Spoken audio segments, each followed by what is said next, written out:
The winter solstice is upon us Thursday, December 21st, will be the shortest day of 2017 for anyone living north of the equator. If pagan rituals are your thing, this is probably a big moment for you. If not, the official first day of winter is neat for other reasons too. Technically speaking, the winter solstice occurs when the sun is directly over the Tropic of Capricorn, or 23.5 degrees south latitude. In 2017, this will occur at exactly 11:28 am Eastern Time on December 21st.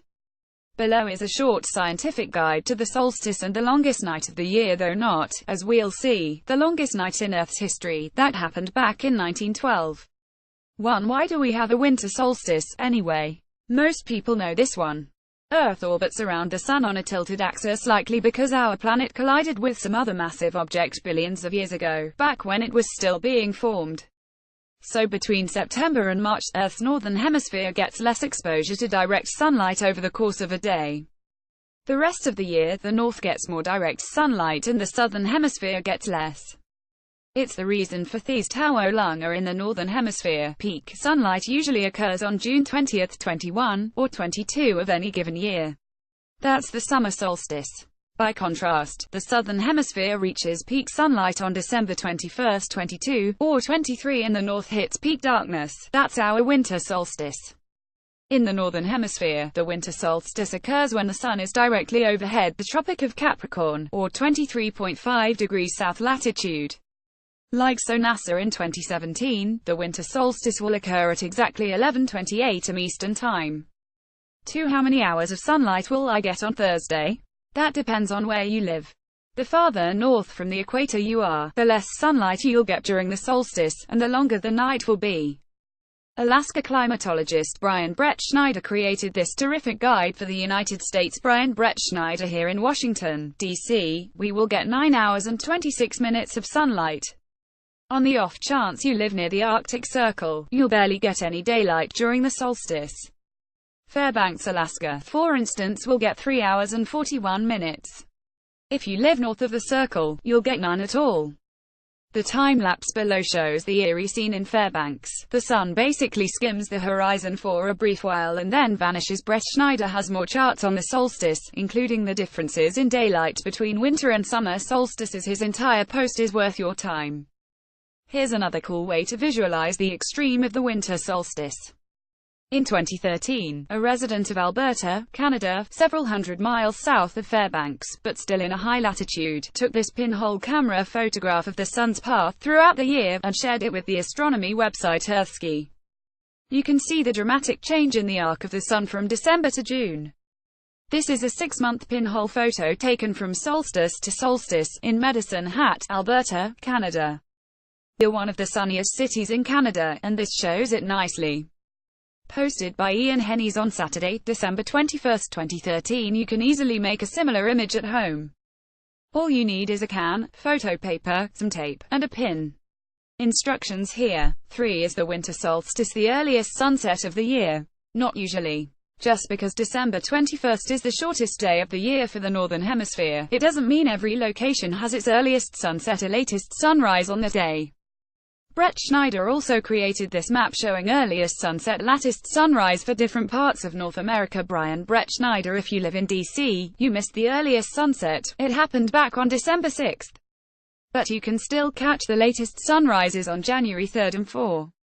If you like sleeping in, that's arguably the most exciting day of the winter. No annoying sun bothering you in the morning. 4. Is the winter solstice the coldest day of the year? Photo by Philip Galongetti Images. Not usually. It's true that the northern hemisphere gets the least direct sunlight on the winter solstice, which is officially the first day of winter. But the coldest months are yet to come, usually in January or February, depending on where you live.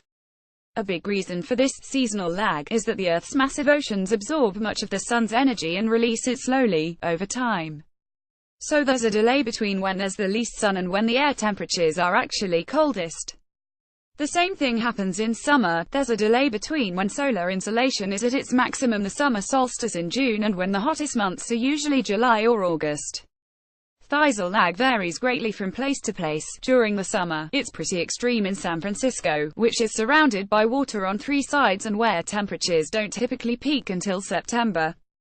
Likewise, places far from large bodies of water, like Iowa, can often see sharper swings in temperature than places like Rome that are surrounded by ocean. 5. What does all this have to do with Stonehenge? No one knows for sure why Stonehenge was built some 5,000 years ago, at least I don't, sorry.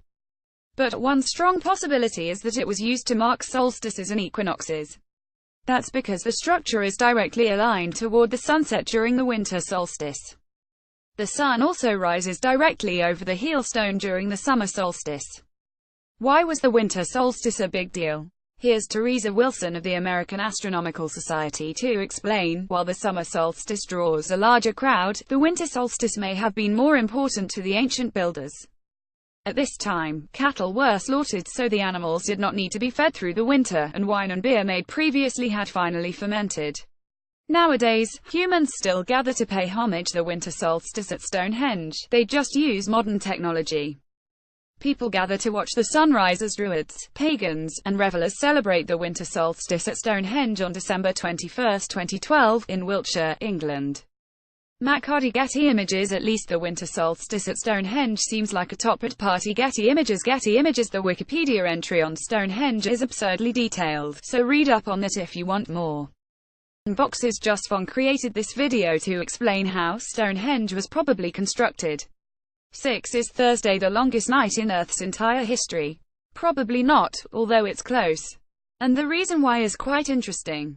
My colleague Joseph Stromberg did a fantastic deep dive into this topic a few years back, but here's the 2-minute version. Ever since the Earth has had liquid oceans and a moon, its rotation has been gradually slowing over time due to tidal friction. That means that over very, very long periods of time, the days have been getting steadily longer. About 4.5 billion years ago, it took the Earth just 6 hours to complete one rotation. About 350 million years ago, it took 23 hours. Today, of course, it takes about 24 hours. And the days will gradually get longer still. Given that, you'd think the winter solstice of 2016 would be the longest night in all of history. But while it's certainly up there, it doesn't quite take top honors. Shutterstock. That's because tidal friction isn't the only thing affecting the Earth's rotation, there are a few countervailing factors. The melting of glacial ice, which has been occurring since the end of the last ice age 12,000 years ago and is now ramping up because of global warming, is actually speeding up Earth's rotation very slightly, shortening the days by a few fractions of a millisecond. Likewise, geologic activity in the Earth's core, earthquakes, ocean currents, and wind changes can also speed up or slow down the planet's rotation. When you put all these factors together, scientists have estimated that the longest day in Earth's history so far likely occurred back in 1912.